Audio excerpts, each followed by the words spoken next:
ആഹാരം തൃപ്തി തോന്നണമെന്നുണ്ടെങ്കിൽ Arabian food കഴിക്കണം. ഇന്ന് രാത്രി ഭക്ഷണത്തിന്റെ കാലമാണ്. നഗരങ്ങളിൽ മാത്രമല്ല, ഗ്രാമങ്ങളിൽ പോലും പാതിരാത്രി ഭക്ഷണം കഴിക്കുന്നവരാണ് ഉള്ളത്. അതൊക്കെ ഏത് ഭക്ഷണമാണ്? ആ ഭക്ഷണങ്ങളുടെ ഒന്നും പേര് നമുക്ക് ഇവിടെ ഇപ്പോൾ ഓർത്തെടുക്കാൻ പോലും പറ്റില്ല. കരിഞ്ഞ മാംസത്തിന്റെ ഗന്ധം. മാംസം കഴിക്കുന്നത് തെറ്റാണെന്നൊന്നും ഞാൻ പറയുന്നില്ല കേട്ടോ. പക്ഷേ കരിഞ്ഞ മാംസത്തിന്റെ ഗന്ധം, രൂക്ഷമായ തീഷ്ണമായ ഗന്ധം നമ്മളുടെ നാസാദ്വാരങ്ങളെ തുളച്ചുകൊണ്ട് കടന്നു പോകുന്നു. നമ്മുടെ തെരുവുകളിലൂടെ സഞ്ചരിക്കുമ്പോൾ ഒരു ശ്മശാനത്തിലൂടെ കടന്നു പോകുന്ന പ്രതീതിയാണ് ഇന്ന് നമ്മുടെ കേരളത്തിലെ തെരുവിലൂടെ വൈകുന്നേരം സഞ്ചരിച്ചാലുള്ളത്. അവിടെ നമ്മൾ ശവവർമ്മയാണ് കഴിക്കുന്നത്. ചിലരതിന് ഷവർമ്മ എന്ന് പറയുന്നുണ്ട്. കഴിക്കുന്നത് വർമ്മയാണ്, കഴിക്കുന്നത് ശവമാണ്. അതുകൊണ്ടാണ് അതിന് ശവവർമ്മ എന്ന് പേര്. കേരളത്തിൽ ഷവർമ്മ കഴിച്ച് അനേകം പേര് മരിച്ചു. അതിലൊരു മുഹമ്മദ് ഇല്ല, അതിലൊരു ആയിഷ ഇല്ല, അതിലൊരു തോമസ് ഇല്ല. പക്ഷെ അതിൽ വർമ്മയുണ്ടായിരുന്നു. അതുകൊണ്ടായിരിക്കും ഒരുപക്ഷെ അത് ഷവർമ്മയായത്. ഈ ആക്രാന്തം മൂത്ത് ഭണ്ഡാരമടങ്ങാൻ ഇത് പോയി തിന്നു ചാകുന്നവന്റെ പേര് ഹിന്ദു എന്നാണ്. ഇന്ന് ഈ നവോത്ഥാനം ചില സ്ഥലങ്ങളിലെങ്കിലും വഴിപിഴച്ചു പോകുന്നുണ്ടോ എന്നും സംശയിക്കേണ്ടിയിരിക്കുന്നു. ഈ കഴിഞ്ഞ ദിവസം ഒരു അമ്പലപ്പറമ്പിൽ വേടന്റെ ആട്ടവും പാട്ടും കൂത്തും ഉണ്ടായിരുന്നു എന്നാണ് ഞാൻ അറിഞ്ഞത്.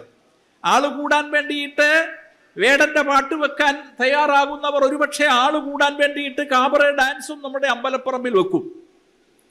വേടനോട് എനിക്ക് വ്യക്തിപരമായ വിരോധമൊന്നുമില്ല. പക്ഷേ വേടന്റെ പാട്ട് എന്ന് പറയുന്നത് ജാതി ഭീകരവാദം പ്രചരിപ്പിക്കുന്ന, വിഘടനവാദം പ്രചരിപ്പിക്കുന്ന സാഹിത്യത്തെ നമ്മുടെ വളർന്നു വരുന്ന തലമുറയിലെ മനസ്സിലേക്ക് വിഷം കുത്തിവെക്കുന്ന കലാഭാസമായി അങ്ങനെ അരങ്ങുവാഴുകയാണ്. വേടൻ എന്ന് പറയുന്ന കലാകാരന്റെ പിന്നിൽ ശക്തമായ സ്പോൺസർ ശക്തികളുണ്ട്. സൂക്ഷ്മമായി പഠിച്ചാൽ അത് ഈ രാജ്യത്തിന്റെ വിഘടനം സ്വപ്നം കണ്ട് കഴിയുന്ന തമോമയ ശക്തികൾ അയാളുടെ പിന്നിലുണ്ട് എന്ന് കൃത്യമാണ്. അത്തരം കലാഭാസങ്ങൾ നമ്മളുടെ നാലമ്പലങ്ങളിലേക്ക് കടന്നു വരുന്നതിനെ ചെറുത്തു തോൽപ്പിക്കാൻ നമുക്ക് കഴിയേണ്ടതാണ്. ആഹാരം തൃപ്തി തോന്നണമെന്നുണ്ടെങ്കിൽ അറേബ്യൻ ഫുഡ് കഴിക്കണം. ഇന്ന് രാത്രി ഭക്ഷണത്തിന്റെ കാലമാണ്.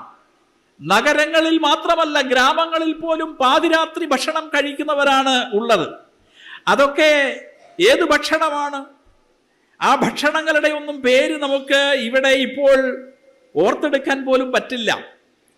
കരിഞ്ഞ മാംസത്തിന്റെ ഗന്ധം. മാംസം കഴിക്കുന്നത് തെറ്റാണെന്നൊന്നും ഞാൻ പറയുന്നില്ല കേട്ടോ. പക്ഷേ കരിഞ്ഞ മാംസത്തിന്റെ ഗന്ധം, രൂക്ഷമായ തീഷ്ണമായ ഗന്ധം നമ്മളുടെ നാസാദ്വാരങ്ങളെ തുളച്ചുകൊണ്ട് കടന്നു പോകുന്നു. നമ്മുടെ തെരുവുകളിലൂടെ സഞ്ചരിക്കുമ്പോൾ ഒരു ശ്മശാനത്തിലൂടെ കടന്നു പോകുന്ന പ്രതീതിയാണ് ഇന്ന് നമ്മുടെ കേരളത്തിലെ തെരുവിലൂടെ വൈകുന്നേരം സഞ്ചരിച്ചാലുള്ളത്. അവിടെ നമ്മൾ ശവവർമ്മയാണ് കഴിക്കുന്നത്. ചിലരതിന് ഷവർമ്മ എന്ന് പറയുന്നുണ്ട്.